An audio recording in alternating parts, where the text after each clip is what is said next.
हाँ जी, सभी को नमस्कार दोस्तों। जैसा कि मैं आपको करा रहा हूँ रेलवे एनटीपीसी 12th लेवल के लिए तैयारी, ठीक है? इस जितने भी मैं आपको वीडियो दे रहा हूँ, इसमें आपको क्या करा रहा हूँ मैं कि जो रेलवे एनटीपीसी ग्रेजुएट लेवल में पूछे गए हैं, उन सभी क्वेश्चन को करा रहा हूँ मैं पार्ट-पार्ट करके।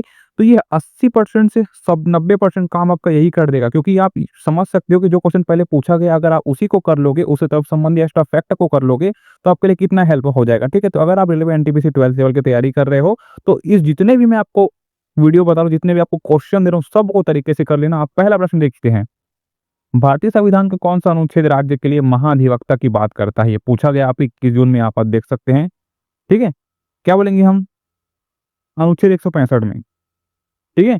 अनुच्छेद 165 यानी कि ये व्याख्या देखेंगे हम यहाँ पास कि अनुच्छेद 165 में भारतीय संविधान के अनुसार प्रत्येक राज्य के लिए अटॉर्नी जनरल के तहत महाधिवक्ता यानी कि एडवोकेट जनरल की नियुक्ति का प्रावधान है। इसे राज्यपाल नियुक्त करता है, ये इंपॉर्टेंट है, ठीक है? अनुच्छेद 165 के अनुसार महाधिवक्ता को राज्यपाल नियुक्ति करता है। ठीक है? चलिए ऑप्शन नंबर ए यहाँ पास सही हो जाएगा।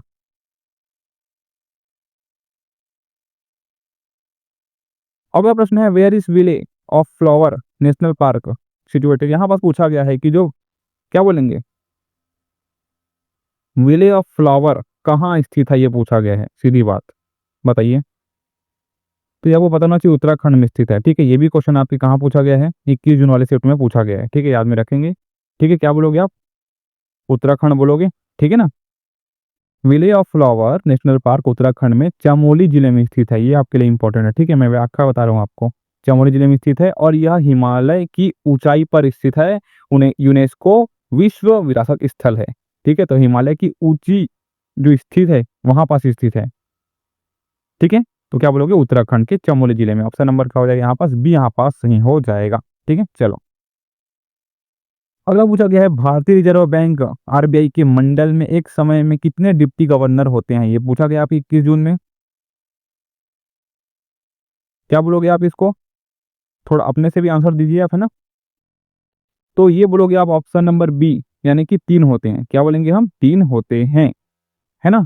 और देखिए व्याख्या देखेंगे हम कि भारतीय रिजर्व बैंक के गठन के अनुसार आरबीआई में एक गवर्नर तथा 3 उप गवर्नर यानी कि डेप्यूटी गवर्नर्स होते हैं, जिनकी नियुक्ति केंद्र सरकार द्वारा की जाती है। ये आपके लिए इंपॉर्टेंट होगा। ठीक है, चलो अगला पूछा गया है कि हु अपॉइंट लोकपाल। लोकपाल को कौन अपॉइंट करता है? कौन करता है भाई? सबको पता होना चाहिए यार। क्या होगा? प्रेसिडेंट ऑफ इंडिया करता है। ठीक है, क्या बोलोगे आप? प्रेसिडेंट ऑफ इंडिया करता है। ठीक है जी। अब देखिए प्रेसिडेंट मतलब समझ रहे हो ना, राष्ट्रपति। ठीक है, तो क्या बोलेंगे कि लोकपाल एवं लोकायुक्त अधिनियम 2013 के अंतर्गत लोकपाल की नियुक्त भारत के राष्ट्रपति द्वारा एक उच्च स्तरीय चयन समिति की सिफारिशों के आधार पर किया जाता है। ठीक है ना? ये पूछा गया है दोस्तों प्रश्न आपका। ठीक है, चलिए अगला है 2025 के 97 एकेडमी अवार्ड्स में सर्वश्रेष्ठ फिल्म बेस्ट पिक्चर का पुरस्कार किसे मिला? तो किसे मिला भाई? ये देखिए करंट अफेयर से संबंधित प्रश्न है आपके लिए। तो ये अनोरा को मिला। ठीक है, 97 ऑस्कर 2025 में बेस्ट पिक्चर का पुरस्कार फिल्म अनोरा ने जीता। इस फिल्म ने कुल 5 ऑस्कर पुरस्कार हासिल किए, ये भी आप याद रखेंगे। चलिए अगला प्रश्न है दोस्तों, एक कंप्यूटर संबंधी प्रश्न पूछा गया था, है ना? ये चीजें मैंने आपको ए टू जेड करवा दिया, जाकर देख लेना। इसी में से प्रश्न पूछेगा कीबोर्ड शॉर्टकट कंट्रोल वी का उपयोग किस कार्य के लिए होता है? बताओ। ये मैं करवा चुका हूँ आपको यार, है क्या होगा बताइए? ये पेस्ट यानी कि क्या बोलेंगे, पेस्ट के लिए होता है। कंट्रोल सी कॉपी करने के लिए, कंट्रोल वी पेस्ट करने के लिए, कंट्रोल जेड अंडू करने के लिए, डिलीट डी कर लगे। ठीक है, तो क्या हो जाएगा? ऑप्शन नंबर बी सही हो जाएगा। मैं पहले करा चुका हूँ सभी चीजों को, आप जाके देख सकते हैं एक बार उसको देखोगे, आपको कोई समस्या नहीं होगी किसी भी प्रकार के कंप्यूटर शॉर्टकट में। ठीक है, अगला हॉकी इंडिया सीनियर पुरुष राष्ट्रीय चैंपियनशिप 2025 किसने जीती? अब बताओ, यहाँ पास करंट अफेयर भी आपका कवर हो जा रहा है, तो आप कहाँ दूसरा जगह जा रहे हो बताओ? तो क्या बोलोगे आप? हॉकी सीनियर इंडिया जो कि है ना पुरुष राष्ट्रीय चैंपियनशिप जो कि 2025 जीती है आपकी हॉकी पंजाब ने। ठीक है, यही शिफ्ट यही सेम क्वेश्चन, एक चीज मैं आपको बताता हूँ, देखिए यही सेम क्वेश्चन आपकी 21 जून के फर्स्ट शिफ्ट में पूछा था और यही सेम क्वेश्चन आपकी 21 जून के सेकंड शिफ्ट में पूछा। ये आपका सेकंड शिफ्ट का क्वेश्चन है। ठीक है, तो ये होता है आपका फायदा, और यही फायदा आपको 12th लेवल के जब आप एग्जाम दे उसमें होगा। इसलिए मैं बोल रहा हूँ कहीं भटको मत, जितना आंसर बता रहा हूँ, जितने क्वेश्चन बता रहा हूँ, सबको रट के जाओ। तो क्या हो जाएगा? ऑप्शन नंबर क्या होगा? ऑप्शन नंबर सी यहाँ पास ही होगा। मतलब एक्स्ट्रा फैक्ट तरीके से पूछ लेता है, तो मैं आपको एक्स्ट्रा फैक्ट बता रहा हूँ यहाँ पास। ठीक है ना? व्याख्या देखेंगे कि 15वीं हॉकी इंडिया सीनियर पुरुष राष्ट्रीय चैंपियनशिप 15 से 20 अप्रैल 2025 तक चला।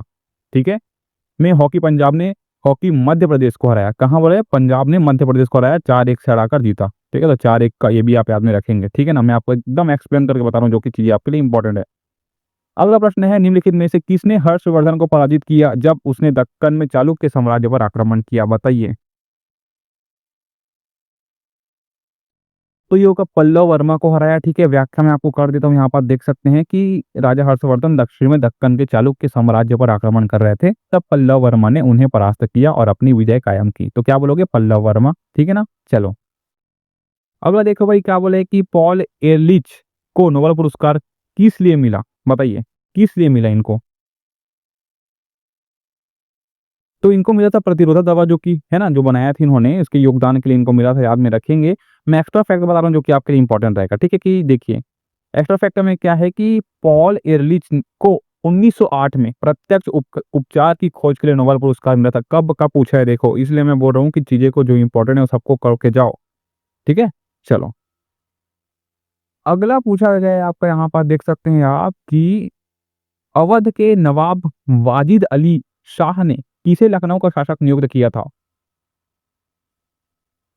तो वजीर अली को किया था। ठीक है, वाजिद अली ने वजीर अली को किया था, ये ऐसे आप याद कर सकते हैं। व्याख्या में आपको बता देता हूं कि जो नवाब वजीद अली शाह जो अवध के अंतिम नवाब थे, ने अपने बचपन के मित्र वजीर अली को, अब इनके बचपन के मित्र होंगे भाई वजीर अली को, लखनऊ का स्थानीय प्रशासक यानी कि शासक नियुक्त किया था।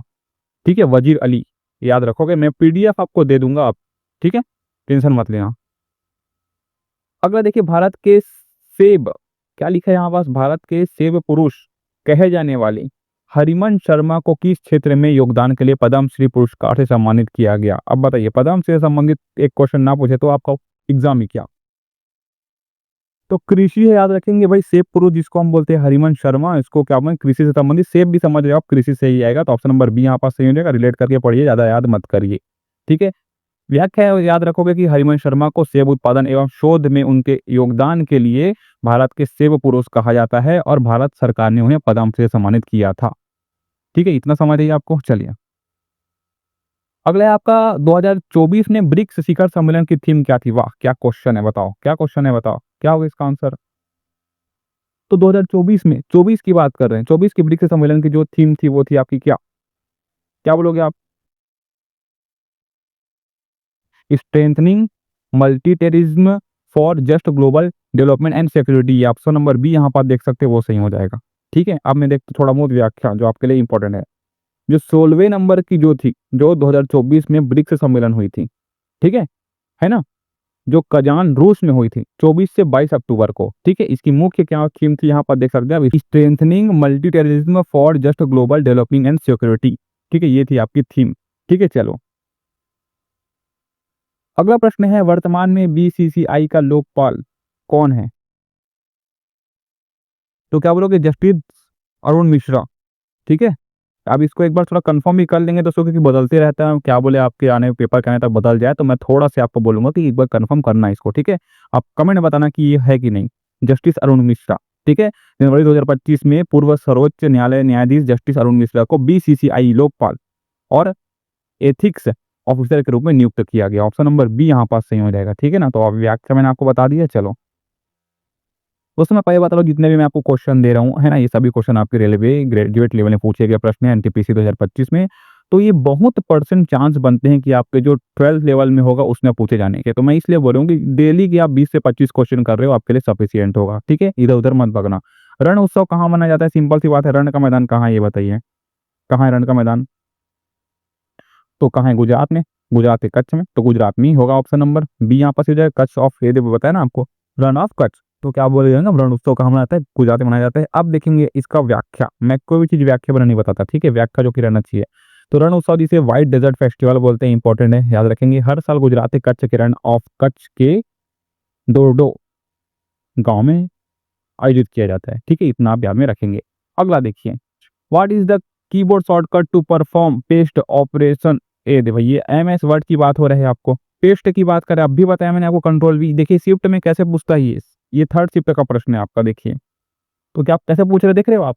तो कंट्रोल क्या बोलेंगे? वी बोलेंगे। इसलिए मैं बोल रहा हूँ कि ए टू जेड जो मैंने आपको बता दिया है, जाके देख लेना, कहीं भी आपको दिक्कत नहीं होगी शॉर्टकट वाले में, एकदम सिंपल बताया आपको। तो यहाँ पास व्याख्या याद रखेंगे कि कंप्यूटर में कंट्रोल प्लस वी का प्रयोग किसी भी कट या कॉपी करने के लिए वस्तु को पेस्ट करने के लिए आता है। ठीक है, पेस्ट आप यहाँ रखेंगे। अगला बताइए भाई, 1992 से पहले भारत में पंचायतें किस रूप में मौजूद थी, बताओ। तो बताइए भाई, ये होगा पंचायत का कोई स्वरूप ही नहीं था उस टाइम। 1992 में पंचायत का कोई स्वरूप ही नहीं था। अब मैं यहाँ पास व्याख्या लेके चलता हूँ आपको। ठीक है, तो व्याख्या देखिए, 73वें संविधान संशोधन 1992 के पहले भारत में स्थानीय स्वशासन रूरल पंचायत का संवैधानिक ढांचा अस्तित्व में नहीं था। इसे विधिक मान्यता 1993 में प्राप्त हुई है। आप याद में रखेंगे डाटा। ठीक है, चलो अगले देखेंगे कि हाल ही में जम्मू कश्मीर और के उधम जिले में, ठीक है, जम्मू कश्मीर के उधमपुर जिले में नाथा टॉप में पहला हिमालय उच्च ऊंचाई वायुमंडल और जलवायु अनुसंधान केंद्र कब स्थापित किया गया? मोस्ट इंपॉर्टेंट प्रश्न। ठीक है, तो क्या बोलोगे? अप्रैल 2025 में, है ना। ये तो इंपॉर्टेंट होगा क्योंकि आपकी करंट अफेयर संबंधी प्रश्न है। व्याख्या देखो, है ना। व्याख्या क्या बोलोगे कि अप्रैल 2025 में केंद्रीय मंत्री डॉक्टर जितेंद्र सिंह ने नॉर्थ टॉम उधमपुर, है ना, 2133 मीटर ऊंचाई पर जो हिमालय जो कि है ना हिमालय हाई अल्टीट्यूड एटमॉस्फेरिक एवं क्लाइमेट रिसर्च सेंटर स्थापित की घोषणा की। ठीक है, अप्रैल 2025। चलो अगला भाई देखिए, बड़े बड़े क्वेश्चन पूछे गए हैं। यही क्वेश्चन आपके एग्जाम में पूछे जाते हैं, तो मैं आपको यही करा रहा हूँ। ठीक है, चलिए। भारतीय संविधान के अनुच्छेद 237 के अनुसार यह अधिकार किसे है कि वह सार्वजनिक अधिसूचना द्वारा यह निर्देश दे सकता है कि मजिस्ट्रेटों के संबंध में प्रावधान जो कि राज्य की न्यायिक सेवा के व्यक्तियों पर लागू होंगे। यहाँ पर अनुच्छेद 237 की बात कर रहे हैं, राज्यपाल से संबंधित, याद रखेंगे। ऑप्शन नंबर बी यहाँ पर सही हो जाएगा। ठीक है, अनुच्छेद 237 के अनुसार राज्यपाल अधिसूचना जारी करके मजिस्ट्रेटों के संबंध में न्यायिक सेवा से संबंधित प्रावधान राज्य के किसी अधिकारी पर लागू कर सकते हैं। ये व्याख्या इंपॉर्टेंट है आपके लिए। ठीक है, चलो अगला प्रश्न क्या बोले। अगला प्रश्न देखिए यहाँ पास की the dockyard was found in which of the following sites of Indus Valley civilisation. यानी कि क्या बोल रहे हैं कि जो सिंधु घाटी सभ्यता है ना, उसमें क्या बोलेंगे, वहम जार समुद्री जो डॉकर पाया गया, है ना, वो कहाँ पाया गया? तो लोथल में पाया गया। ठीक है, ऑप्शन नंबर सी यहाँ पर सही हो जाएगा, है ना। अब देखेंगे व्याख्या कि लोथल गुजरात में जो सिंधु घाटी सभ्यता का वहम जार समुद्री डॉकर पाया गया, जो उस समय का पुराना जहाज निर्माण एवं मरम्मत स्थल था। ठीक है, चलो आज का लास्ट प्रश्न है। इसके बाद हम और कल करेंगे, डेली करते रहेंगे। 25-25 प्रश्न भी कर रहे हो आपकी एग्जाम के आते तक, तो आपको सिलेक्शन को नहीं रोक सकता। ठीक है, चलो। हाँ जी, क्या बोला गया है कि द प्रोनोमिंडल plain in locate in the Khalistan direction of India. मैं आपको यहाँ पास थोड़ा क्या बताता हूँ, इसका हिंदी बताता हूँ कि कोरमंडल तट भारतीय उपमहाद्वीप के कहाँ भाग में, कौन से भाग में स्थित है, ये पूछा गया है। तो याद रखेंगे साउथ ईस्ट में स्थित है, ये दक्षिण पूर्व भाग में स्थित है। ठीक है, याद रखेंगे। ऑप्शन नंबर सी होगा। व्याख्या देखो, व्याख्या क्या है कि कोरमंडल तट भारतीय उपमहाद्वीप के दक्षिण पूर्वी भाग में बंगाल की खाड़ी के पश्चिमी तट तक फैला हुआ है। ठीक है,